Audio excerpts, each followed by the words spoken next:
안녕하세요. 여러분, 하나님의 앵커 햄스터 브리엘입니다. 오늘 이 방송을 통해 여러분과 함께하게 되어 정말 반갑습니다. 혹시 요즘 외롭고 힘든 시간을 보내고 계신가요? 하나님이 정말 살아계신다면 왜 나를 이렇게 홀로 두실까 하는 질문이 마음에 떠오를지도 모릅니다. 하지만 여러분, 이 소식은 꼭 들어야 합니다. 하나님께서는 여러분을 결코 잊지 않으셨습니다. 오히려 지금의 고립은 하나님께서 여러분을 더 큰 축복으로 이끄시기 위한 과정임을 기억해주세요. 첫 번째 소식입니다. 왜 하나님은 우리를 고립시키실까요? 이 질문은 누구에게나 자연스럽게 생길 수 있습니다. C.S. 루이스도 고립의 시간을 다루며 하나님께서 우리에게 이런 순간을 허락하실 때에는 반드시 이유가 있다고 이야기했습니다. 마치 가지치기처럼 하나님께서는 우리가 불필요한 것들에 휘둘리지 않고 진정한 생명을 찾도록 다듬고 계신 겁니다. 이사야 45장 7절에서 하나님은 이렇게 말씀하십니다. 나는 빛도 짓고 어둠도 창조하며 평안도 짓고 환난도 창조하나니 하나님은 우리 삶의 고통스러운 순간까지도 그분의 계획 속에 포함시키십니다. 지금의 어려움이 여러분을 단단하게 만들기 위한 하나님의 과정이라는 것을 기억하세요. 이 고독의 시간은 축복으로 가는 길목.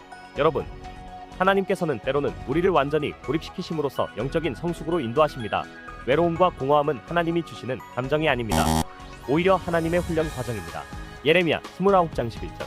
너희를 향한 나의 생각은 재앙이 아니라 미래와 희망을 주려는 것이다. 하나님은 여러분의 인생에 여전히 아름다운 계획을 갖고 계십니다. 그러니 감정에 매몰되지 말고 상황을 주관하시는 하나님을 신뢰하는 눈을 가져야 합니다. 참 하나님께서 여러분을 부르고 계십니다. 여러분, 하나님은 우리가 마음의 문을 여는 순간을 기다리고 계십니다. 요한계시록 3장 20절에서 예수님은 이렇게 말씀하셨죠.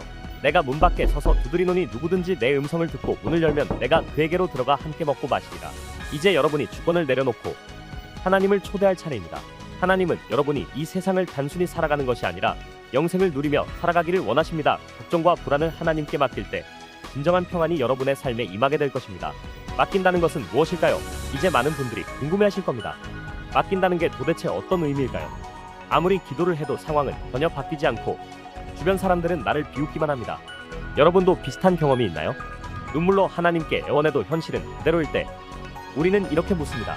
하나님, 도대체 어디 계신 겁니까? 부정적인 생각의 늪 속에서 이런 상황이 반복될수록 우리 마음에는 부정적인 생각들이 자리 잡고 그 생각은 끊임없이 떠오릅니다. 아무리 애를 써도 소용없다는 절망이 우리 마음을 잠식하기 시작하죠. 여러분도 이런 감정 속에 갇혀본 적이 있으실 겁니다. 하지만 축하드립니다. 여러분, 축하드립니다. 바로 이 순간이 하나님께서 여러분의 내면을 비추기 시작하는 때입니다. 고통의 순간 속에서 하나님은 우리가 마주하기 꺼려했던 어둠과 허물들을 드러내기 시작하십니다. 여러분의 마음 깊숙한 곳에 숨어있던 문제를 끄집어내어 진짜 변화가 시작되도록 준비하고 계신 것입니다. 사랑하는 시청자 성도 여러분, 하나님은 왜 우리를 드러내실까요? 여러분, 하나님께서는 우리가 숨기고 있는 고통과 허물을 빛 가운데 드러내시기 원하십니다. 그 이유는 간단합니다. 치유와 회복은 드러냄에서 시작되기 때문입니다. 마치 어두운 방을 치울 때 먼저 불을 켜야 하는 것처럼 하나님께서도 우리 내면의 어둠을 빛으로 비추고 계십니다.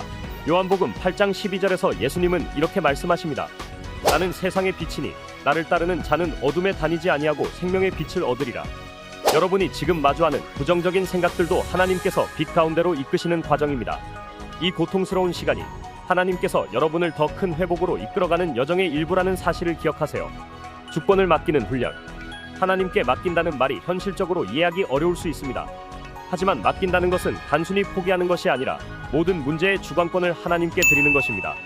내가 어떻게든 붙잡고 해결하려는 시도를 멈추고 하나님께 맡기는 용기를 가지는 것이죠. 마치 운전대를 내려놓고 하나님이 여러분의 인생을 운전하게 하는 것과 같습니다. 하나님은 우리가 스스로 해결할 수 없는 문제를 그분께 맡기도록 기다리고 계십니다. 이 과정에서 우리의 믿음은 성장하고 진정한 평안을 경험하게 됩니다. 부정적인 생각을 하나님께 드리는 법. 여러분, 부정적인 생각들이 끊임없이 몰려올 때 가장 좋은 방법은 그 생각을 하나님께 솔직하게 고백하는 것입니다. 시편 55편 22절에서 이렇게 말씀하십니다. 내 짐을 여호와께 맡기라. 그가 너를 붙드시고 의인의 요동함을 영원히 허락하지 아니하시리로다. 주님, 제 마음이 무겁습니다. 제 걱정과 두려움을 맡아주세요. 이렇게 매일 기도로 마음을 내려놓는 연습을 하세요. 하나님은 이미 일하고 계십니다.